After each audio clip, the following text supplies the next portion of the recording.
Hi there, Lumberjacks. My name is Andrea, and I'm one of the staff psychotherapists over at Counseling and Psychological Services. And I'm here today to share with you a skill related to relationships and communication. It's one of the skills that we talk about in the Relationship Skills Workshop that I facilitate a few times each semester.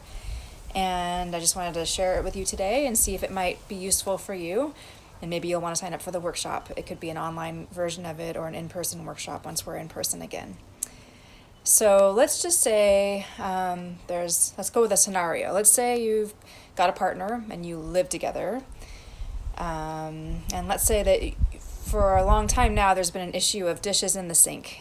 And your partner has a tendency to not wash their dishes and leave them in the sink. And that's really upsetting for you, and you've talked about it a few times. And they've said they'll start washing their dishes. They've promised that.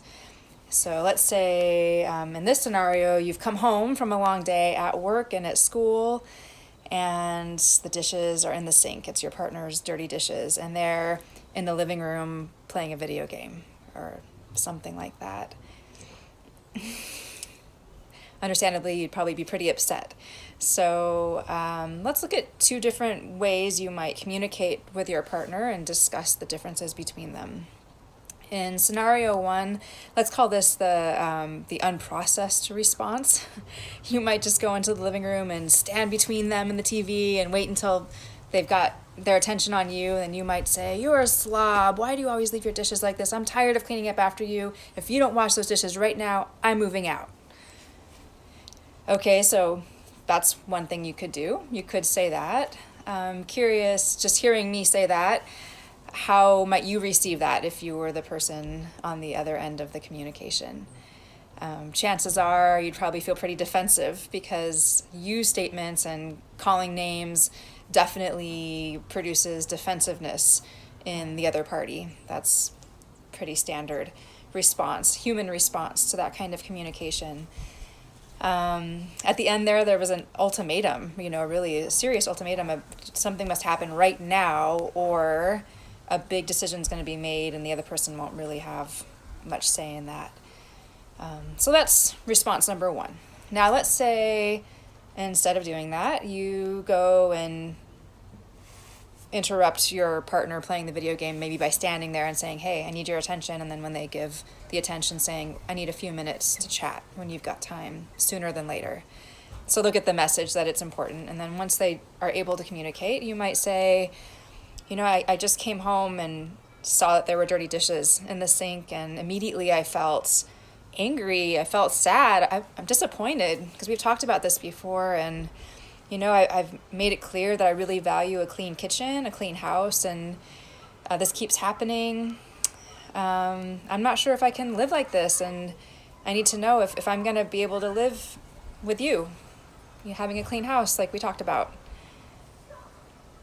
So let's say you're the recipient of that kind of statement. It still hits the same points of what happened, disappointment, the feelings, and kind of an ultimatum, but not really an ultimatum. There's some spaciousness there saying, "Hey, I'd like you to be involved in this."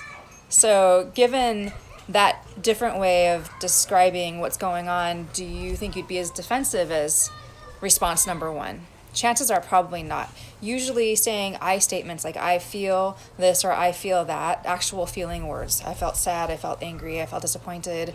Those aren't good things to hear. They're not comfortable to hear, but they're true. They're feelings, and that's what you're reporting to your partner, and it's usually evocative of some kind of empathy when you communicate that way, when it's not a you statement or a blaming kind of thing.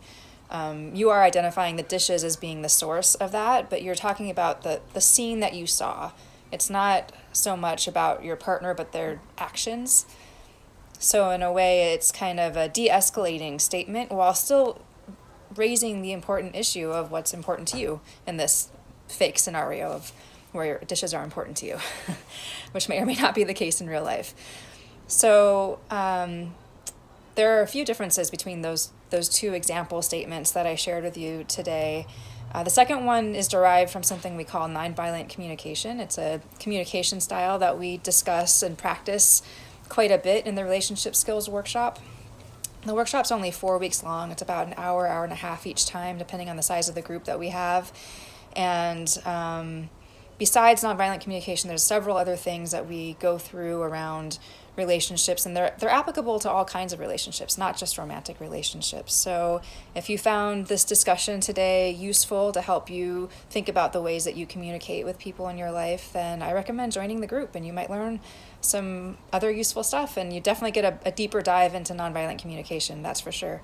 All right, thanks, Jax. See you around soon.